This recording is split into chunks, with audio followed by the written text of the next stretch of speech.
Oh, sure. Good morning, everyone. So if you haven't picked up your exam paper yet, please pick it up today. This will be the last time I'm carrying this with me. And today is the last day to request for a regrade for exam 2. Just remember that. This is the last day. Okay, so before we cover CNNs, neural network, whenever we have spatial kind of relations, today we'll look at what happens if you have a sequence. So the sequence modeling using LSTM and RNNs. And I'm really happy to have Ahmed here. Ahmed is senior PhD student. He's wrapping up his thesis. I'm really glad that he has the time to give this lecture. And given that we have a guest lecture, doesn't mean that this will not be on the in the homework and stuff like that. So this is equally important as any other lecture. And Ahmed just actually got received the GRA Excellence Award in ECE. So congratulations on that. Yeah. Okay, it's all yours. Thank you.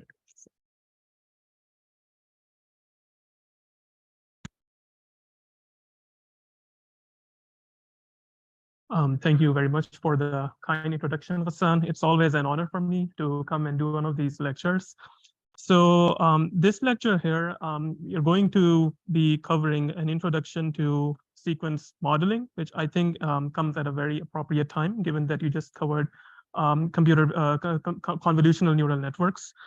To give you a bit of introduction to what sequence modeling is, but before that, some of the things that we are going to be covering in today's lectures. We are going to be covering the introduction to sequence modeling, what sequence modeling actually is, and why some of the present machine learning models, including MLPs, they're not suited to handling sequence modeling applications. And then we'll be covering some dedicated architectures, some machine learning models.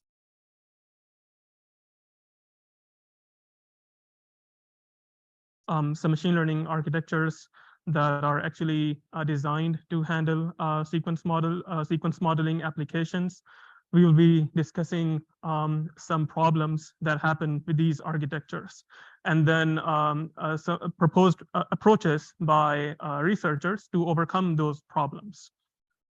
So this is generally the rough outline for today's lecture.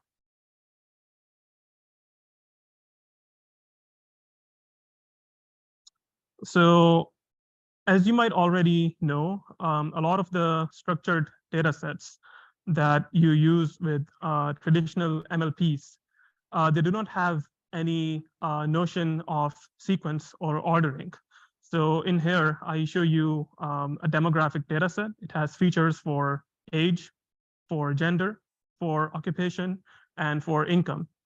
A data set like this doesn't have any notion of sequence present. But a lot of the times you're dealing with applications where there is time dependence between successive values, like temperature readings. So you're recording the temperature somewhere, and so you have like a series of temperature readings, or you're tracking the stock exchange, for example, or language inputs. A lot of the time, language inputs, they're basically structured. They're designed to have this notion of time dependence. So for data like this, you cannot basically model them using traditional MLPs because of this time aspect. So some of these sequence modeling problems include sequence prediction and classification. So this would be where you'd be taking basically a sequence and then outputting a single number. It could be a label, or it could be a real number corresponding to that sequence. And in a bit, we'll be talking more about the kinds of applications that fall into each one of these categories. Another kind of sequence modeling application could be sequence generation, where you'd be taking basically an input sequence and outputting another sequence. Another kind of sequence modeling application would be, so that what I just talked about is the third kind. The second kind would be where you're providing a prompt to providing some kind of a fixed prompt to a machine learning model, and then it generates a sequence for you. So let's look at some of the real-world applications that fall into each one of these categories of sequence modeling problems. So for the first kind, where you're taking an input sequence, and then the task is to output a single number, a single label for that sequence, could be something like DNA sequence classification.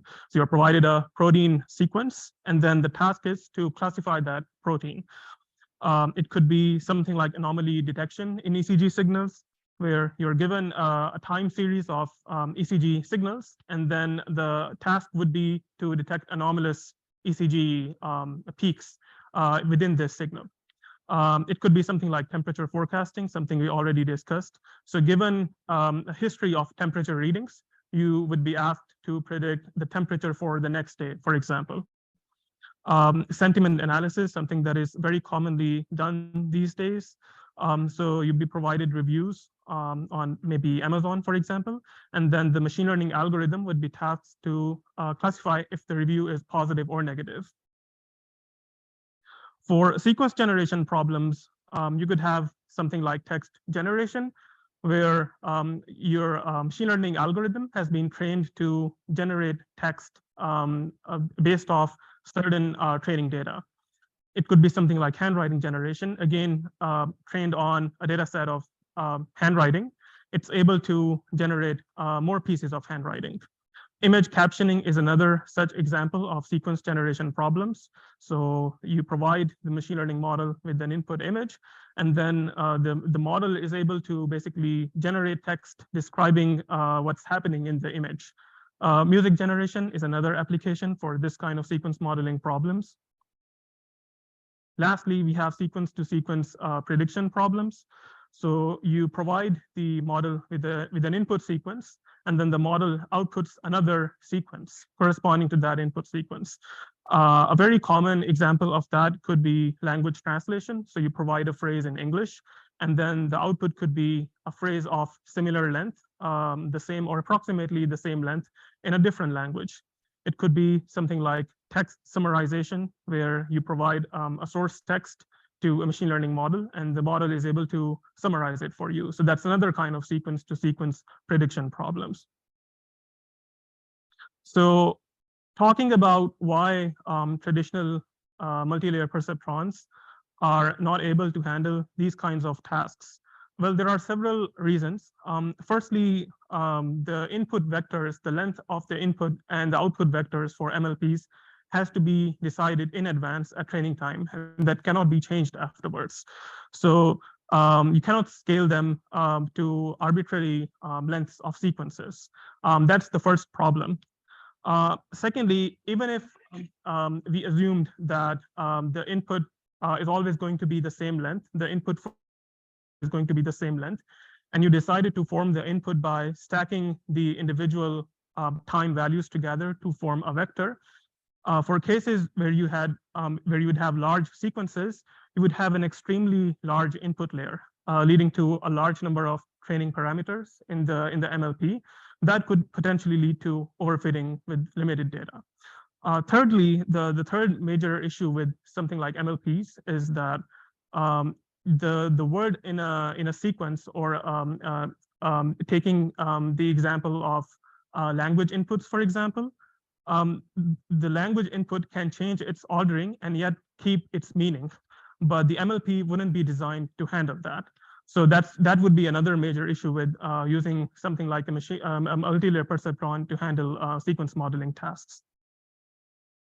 So now looking at some beneficial properties that we can inject into a model architecture to make it better able to handle sequence modeling, I would like to draw your attention to something you already learned in CNNs.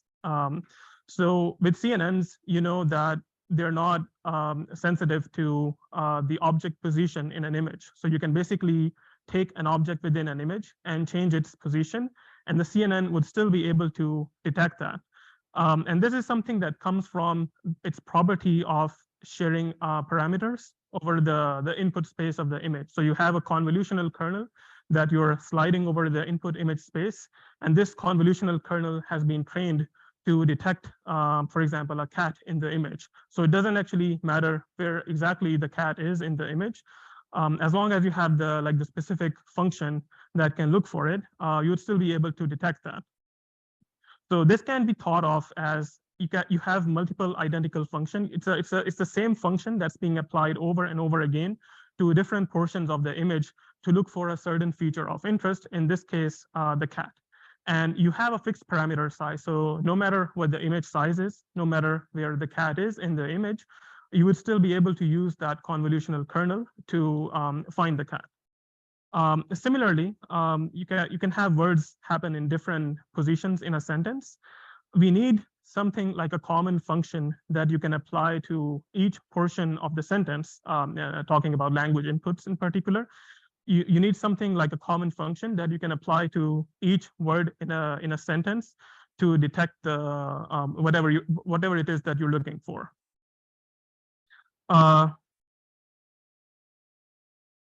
So the ideal sequence model architecture, the second property, we just discussed the property of parameter sharing that it should have.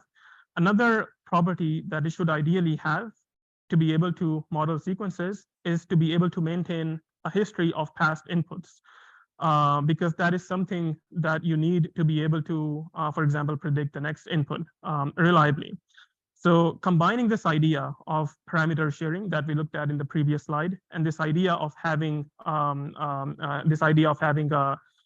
a state history, gives you this mathematical model where you have h of t, superscript of t standing for the present state, and then f is the common function that's applied over and over again to different portions of a text input, for example. And then the input would be a past state. So you're maintaining a history in this vector h. You're maintaining a history of past inputs and the present input. So the output at the present time is a function of the state at previous time, the state from previous time, and the input at present time. It gives you this mathematical structure that can be unrolled, and we'll be looking at it in more detail shortly. So so basically combining the idea of parameter sharing and the idea of maintaining state history is basically the recurrent neural network architecture. Both of these are encapsulated in what became known as the recurrent neural architecture. And it's a popular choice for sequence-to-sequence problems where you don't have to basically be restricted to having a fixed size for the input. You don't have to be restricted to basically only having the feature of interest at a certain position within the input sequences. So this is a more detailed computational graph model of how the recurrent neural network architecture looks like. So let's look at the figure at the left. We have an input that passes through to the state vector h through the layer u. So u in this case represents a linear layer, the same as in a multi-layer perceptron. So it's a linear layer, and it multiplies the input x to produce the present state vector h. But in addition to that, there is another input going into h, which is the past state of h. So the past state of h and the present state of x, they're both being used together to produce the present state of h. And the present state is then further used through the layer v, which is another linear layer. So it's another linear layer, like in an MLP, to produce the output, denoted by O here. And then O could be, if it's a neural network that you're training to predict a certain target, then O and the target Y, they could be used in a loss formulation to produce the loss function value that you could then backpropagate afterwards. So this is the basic model for the recurrent neural network architecture. Looking at some of these things in more detail. So for the first, you have these four equations on the top that basically define the recurrent neural network. For the first equation, you, like I said earlier, you would take the present state for the input. So it should be x of t. I'll change that later. So it should be x of t. So you're taking in the present state of the input and the past state for the state vector. And then these are being multiplied by matrices W and U respectively, which are basically just linear layers, like you find in an MLP, added to a bias vector to produce the activation for the present time. And then this activation would be passed through a nonlinear activation function like tan H to produce the present state for the state vector. And then this state vector is further processed through another linear layer denoted by V here, standing for the weights, and C for the biases, to produce the output vector for the present time. And then finally, you have another nonlinear activation being applied to the output state vector to produce the final output. A couple of things to keep in mind here. So W, U, and V, they characterize linear layers as in MLPs, and B and C are basically just bias vectors. And then you don't have to be restricted to only the nonlinear functions listed over here. So I have tan H and softmax listed here, but it's also possible to use other nonlinear functions. And then the transition from the hidden state, so going from H to O, can happen in multiple linear layers. So it need not be only one layer. You can have more than one layer to get to the final output O.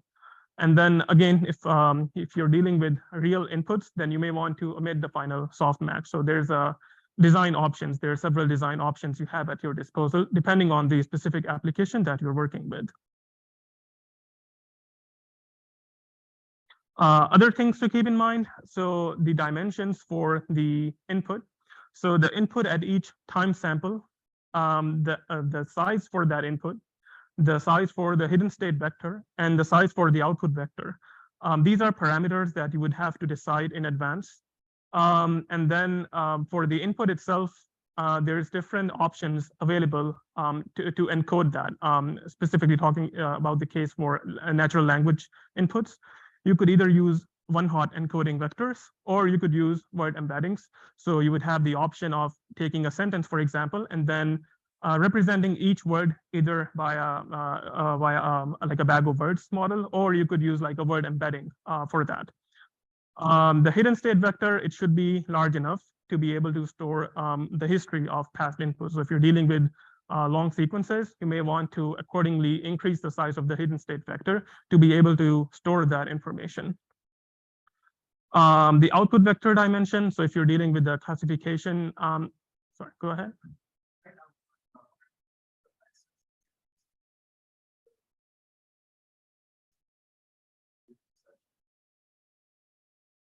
No, so there's two things here. I'm talking about the size for each time sample of X. So X is a sequence in this case, right? So the sequence, the length of the sequence could be variable. That's not something you have to keep fixed. It could be 5, it could be 10, it could be anything. But each element of this sequence has to be represented by a vector of constant size. Yeah. So if you're dealing with classification application, the output vector dimension would be equal to the number of classes you have, for example. And then about the loss function, the loss value would be the sum of the losses at all time steps. So you would take the loss value at all time steps and sum that up to get the final loss value. And given the unique nature of how these things happen with recurrent neural networks, back propagation in recurrent neural networks has been given like a different name called back propagation through time, to represent the unique nature of back propagation as it relates to recurrent neural networks. So the one important thing to keep in mind, and something we'll also visit in the next few slides, is that the loss on each time step is contributed to by the hidden state vector at that time step, but also by the previous time steps. So you would have to sum up the contribution to the final to the loss function at any given time through all of the previous state vectors, and not just the one that corresponds to it. So going into more detail about what I mean. So we have this recurrent neural network architecture, an unfolded computational graph for a recurrent neural network architecture. We have these inputs going in at different time steps. We have the state vectors for the different time steps. We have the outputs and then the loss functions, the corresponding loss values for these time steps. So the total loss, like I said, would just be the sum of all of the different losses at all of these different time steps. So just summing them up would give you the total loss value. Now, when you're back propagating, when you're taking the loss at any one of these time steps, for example, let's say you take this time step and I want to back propagate it with respect to the weights W. So I want to know what is the gradients of this loss with respect to the weight matrix W. Applying the chain rule and going backwards, you would obviously first take the derivative of L with respect to the output O, which is the output node immediately preceding it. And then you would take the derivative of O with respect to H, which is the node that immediately precedes O, applying chain rule and going backwards. And then after that, notice that you could have HT plus 1 contributed to by W here, but also through H of T and W here, and also through H of T minus 1 and W here. So you'd basically have to sum up the contribution at O of T plus 1 happening at all of these time steps and not only this time step. And this is where this summation comes in. So you'd be taking the derivative of the state vector at the present time step with respect to the state vector preceding it, and also all of the ones that precede that, multiplied, of course, by the derivative of the each one of these state vectors with respect to the parameter W. And then the final loss would basically be you would be doing that for every single time step. So notice this is only for one time step. So you repeat that for every single time step. You repeat this process for L of T. You repeat this process with L of T minus 1. You do that with every single time step and add them all up to basically get the final weights that you can then back propagate with. Now, a problem that could happen with this specific formulation. Looking at this term specifically, and imagine it's a long sequence. What happens is that for the first time step, you have this very long product. So this term, which is partial HT by partial H0, is basically broken down into this long product of terms where you have partial HT by partial HT minus 1, multiplied to partial HT minus 1 by partial HT minus 2, going back all the way to partial H1 divided by partial H0. And this chain of products would be longer, the longer the sequence you're working with. So what is the problem that could happen? For remember, for the RNN update equation, we have the present state of the present state vector, a function of sigmoid of, you have the bias added to the linear layer multiplied to the past state vector plus the linear layer, another linear layer multiplied to the present input. And then imagine this whole thing is represented by the quantity C. So if I wanted to find out the gradient of partial HT with respect to partial HT minus 1, so basically the derivative of the present state with respect to the previous state, it would be equal to, again, using the chain rule, the derivative of H of T with respect to C of T multiplied to the partial C of T divided by partial H of T minus 1. So this first quantity here is a matrix. I leave this as an exercise for you to basically work out how you get this matrix from this softmax function here. You can also look at this link here to look at the more detailed mathematical formulation, but it's basically just a simple application of the quotient rule from calculus. And then this second quantity here is basically just W transpose from here. So it's just W transpose from here. So you get this term. So the matrix at this time step, I denote by J of T, T for the standing for the present time step, multiplied to W transpose, which is the weight matrix that's basically represents the linear layer multiplying to H. Now remember from this formula here, you have not only this term, but also all of these other terms.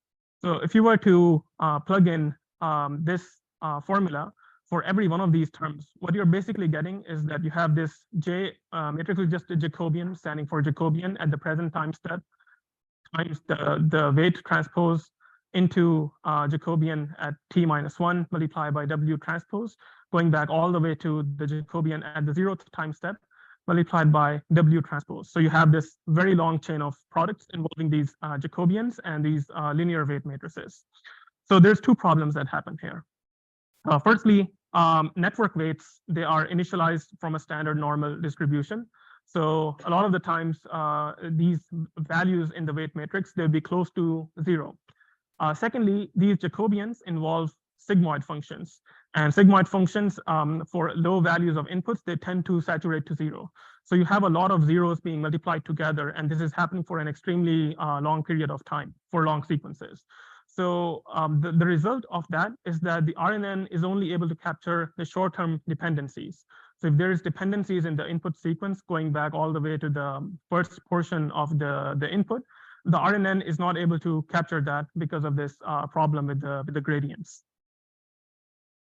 So what are some of the ways we can get around this problem? We'll look at two minor design strategies that you could work with, and also another architecture that is basically built on top of the recurrent neural network to mitigate this problem with vanishing gradients. Well, the first thing you could do with use activation functions with well-behaved derivatives. With sigmoid, with tanh functions, they tend to have these large regions where they saturate. But if you use other nonlinear functions like ReLU, for example, you'd be able to get better behaved derivative functions. You could also use better weight initialization strategies. So maybe instead of initializing your weight matrices from a normal distribution, you could use something like an identity matrix to initialize your weight matrices.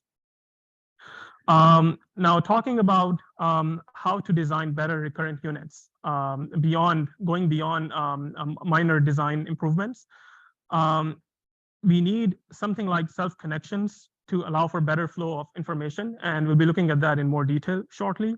And also, we need gates to help us determine which portions of the past inputs we need and which ones we can throw away.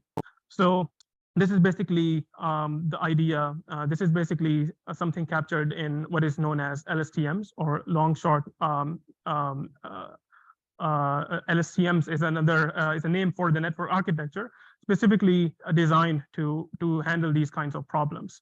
So the basic idea is that you would determine what portions of the past history need to be forgotten, and then selectively update the cell values and output certain parts of the cell state. Again, depending on the context, it's able to basically perform much better at storing past history. So this is basically the general configuration for an LSTM. And there's a lot of detail here, but let me try to simplify it for you. So there is 3 major gates involved here. There is the input gate, there is the forget gate, and there is the output gate. The purpose for the input gate is basically to control how much of the present input is allowed to factor into the computation for the present state. So how much of present input do you want to be used when computing the present state?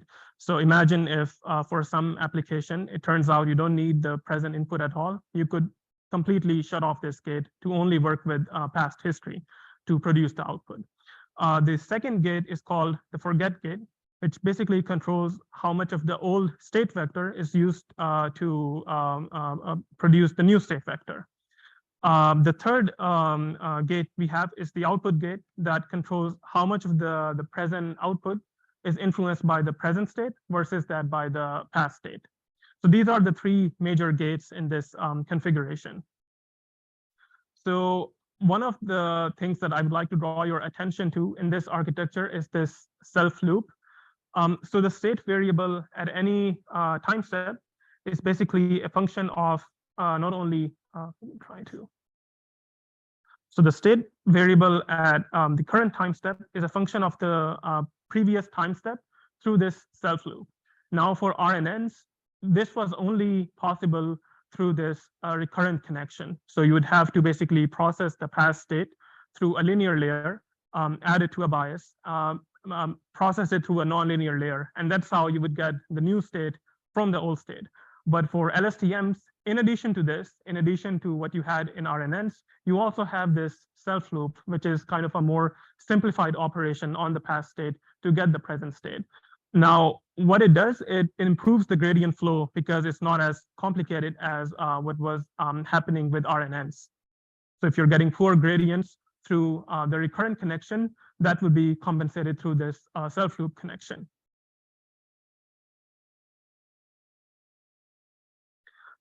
Secondly, you have an element-wise multiplication with so the forget gate, the way the forget gate is implemented is through this forget state vector that gets point-wise multiplied to the state vector.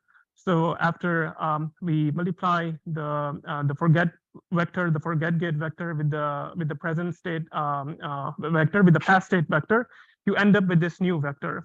And then depending on which components of the state vector you actually needed, you could keep them and throw away the rest by controlling the weights on this forget gate vector. And the parameters in the forget vector are learned by gradient descent. So they're not they're not parameters that you control. They are controlled by gradient descent. So this is the update equation for the LSTM. So you have this self loop, this first term here, which is basically just the forget gate vector element-wise multiplied to the past state vector. So this is the internal self loop that I just talked about. This gets added to this term here. So this term here, which is the sigmoid of bias added to the present state processed through linear layer U, plus the old state H processed by the linear layer W. This is basically what you had in RNNs. But for LSTM, this gets point-wise multiplied through another quantity, G of T, which in this case is the output gate. So forget gate. So this would be the input gate. So the input gate is basically controlling how much of this quantity you need retained in the computation for the new present state. And then in addition to that, you also have this quantity, which is the self loop connection. It's the past state multiplied in a pointwise fashion to f of t, which is the forget gate vector. So you have these two quantities added up to produce the present state. So in a way, the present state is contributed to the old state, contributed to by the old state. So the old state is contributing to the present state directly through the self loop. So there is a direct connection through this self loop, and there is an indirect connection through this recurrent loop. So in case you have poor gradients through this recurrent loop, that could be compensated by gradients through this self loop is basically the idea of this equation, the general idea behind this equation. And then these are the equations governing the gates themselves. So these gate vectors are produced by these equations. So they're controlled based off the context. So these are learned parameters.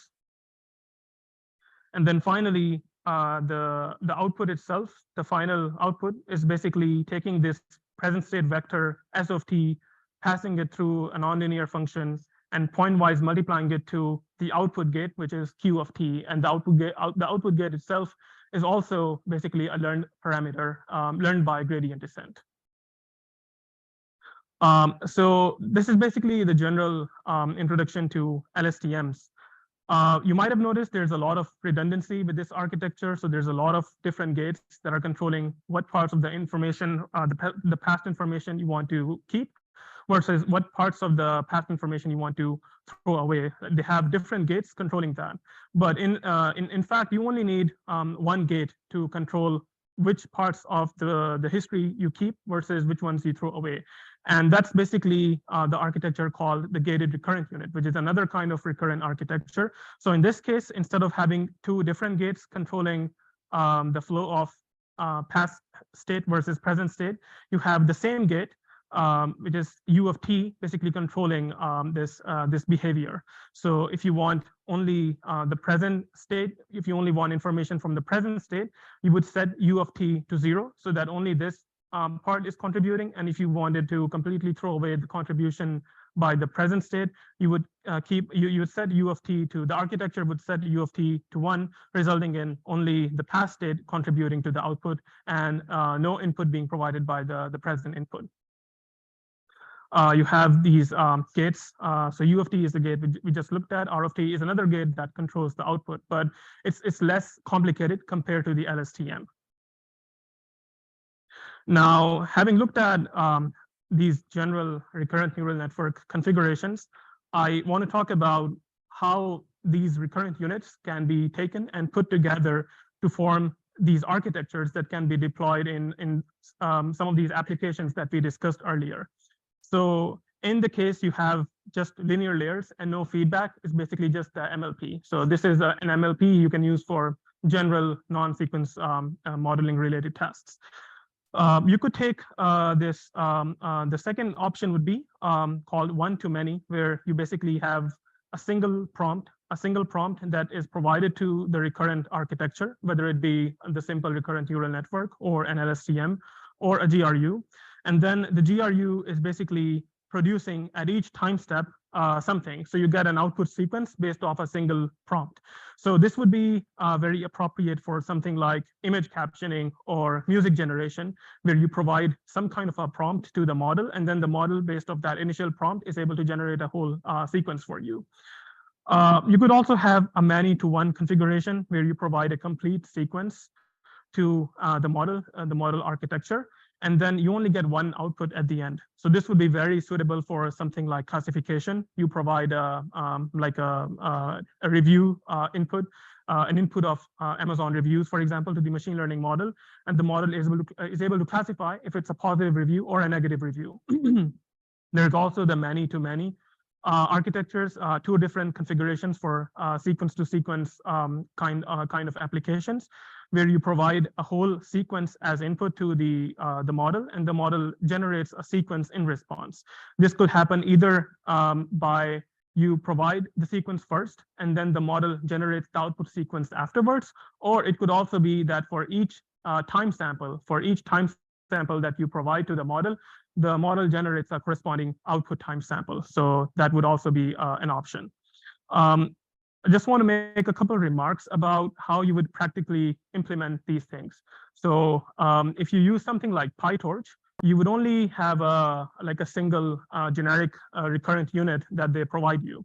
The way you would implement all of these different architectures or configurations is by designing the loss formulation to act on the time samples that you have the target for. So in this case, for example, the loss function is being implemented, is being computed for every single time step for the time series. In here, the loss function is only being computed for the last time step.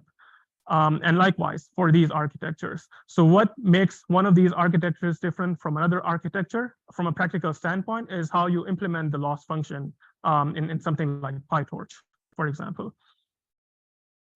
Now, talking about another kind of sequence modeling architecture, which is kind of different from the models that we discussed so far.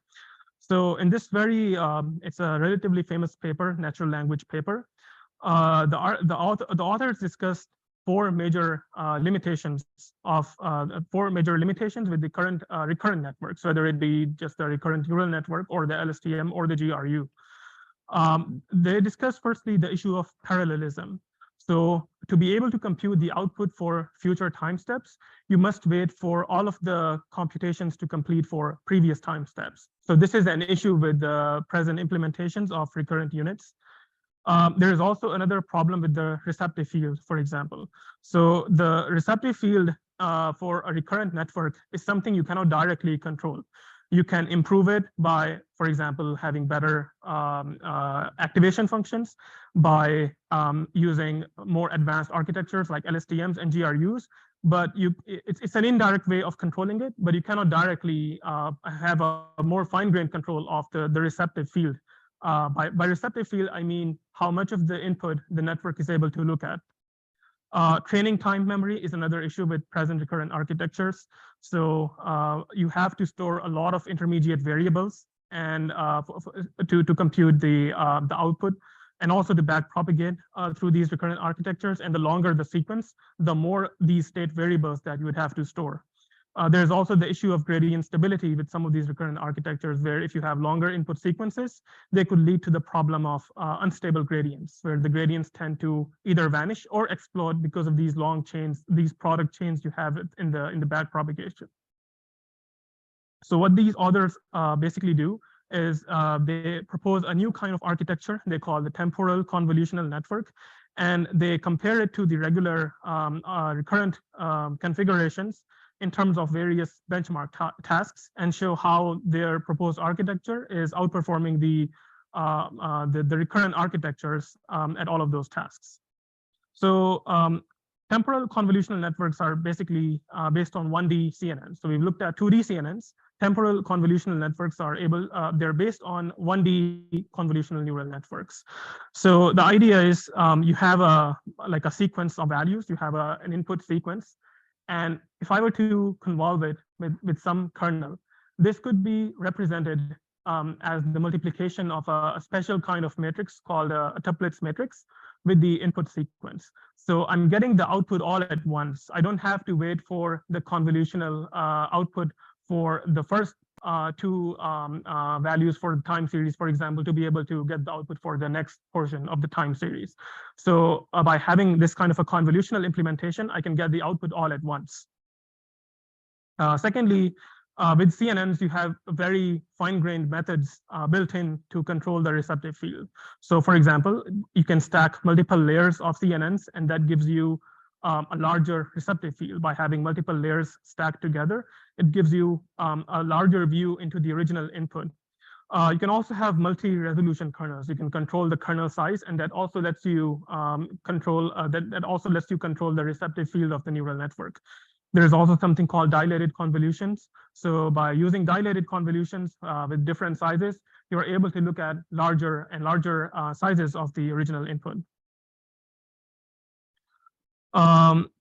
So CNNs only use a fixed set of kernels per layer, but like I said, with RNNs, you're storing all of these intermediate variables, and then the longer the sequence, the more of these, the more you have these variables. But in contrast, with CNNs, you only have a fixed set of these parameters.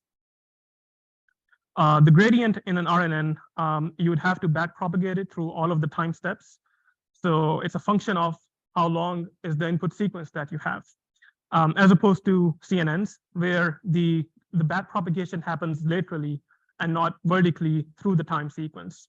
So in this case, there is a fixed length for the backpropagation. It's not depending on the input sequence length.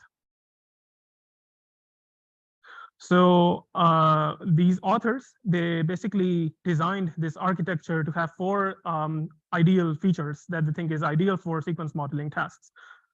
Input sequence invariability. So the TCN, short for temporal convolutional network, is able to operate on a sequence regardless of the length to produce another sequence of the same length. Causal sequence modeling. So similar to an RNN, it's able to look at all of the past samples in an input sequence to produce the output sample at the current time step. Residual units. They're using residual units to make it easy for the network to be optimized. And optimal receptive field design by using dilated convolutions that exponentially expand as you increase the number of layers. They're able to increase the receptive field so that each output time sample is able to look at the complete history of past inputs. So let's see a little bit in detail how each one of these properties are realized. So you have, in this case, an input sequence that's denoted in pink. So all of the pink boxes denote the input sequence. So for a kernel of length k, what they basically do is they append k minus 1 zeros on either side. So in this case, we have a kernel of length 3, and you would append 2 zeros to the beginning and 2 zeros to the end of the input sequence. And then starting with the first input, they convolve the input kernel through successive elements of the input sequence to produce the output sequence values. So for the first output sample denoted in green, the convolutional kernel is touching the 2 zeros here, and also the first time sample for the input sequence to produce the first output time sample. And then moving down, it looks at the first two input time samples to produce the second time sample for the output. And then in this way, you go down and you get the complete output sequence. And by throwing away the last two entries of the output sequence, you basically end up in a situation where each one of these output values, each one of these output time samples is a function of the present and the previous input time samples.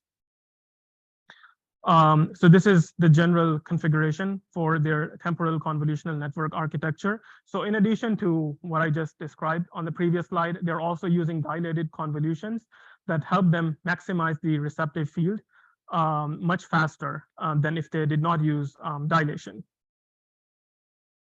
And then this is the kind of residual block that they're using to implement the layers in their convolutional architecture. So the architecture consists of multiple of these residual blocks stacked together. There's dilated causal convolutions that are able to extract features from the input samples to produce output values for the same time sample. There's weight normalization layers. They basically help with optimization by decoupling the gradient magnitude from the gradient direction. It's something that's been proposed in an earlier paper, and it's been seen to help with convergence that they implement with this paper, with this architecture. They're using ReLU layers to basically help with the learning process. They're using ReLU as the nonlinearity. They're using dropout to reduce the risk of overfitting by randomly turning a certain percentage of the input activations off. And then they're using these skip connections that basically help with the convergence. In case you have a long network architecture consisting of many residual blocks, you could end up with a vanishing gradient problem. So having these skip connections, they help to improve the flow of gradients through the network.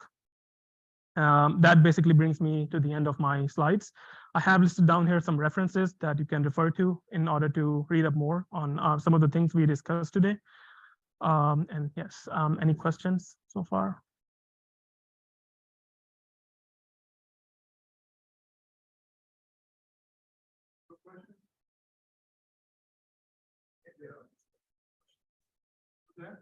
Give me a data understanding.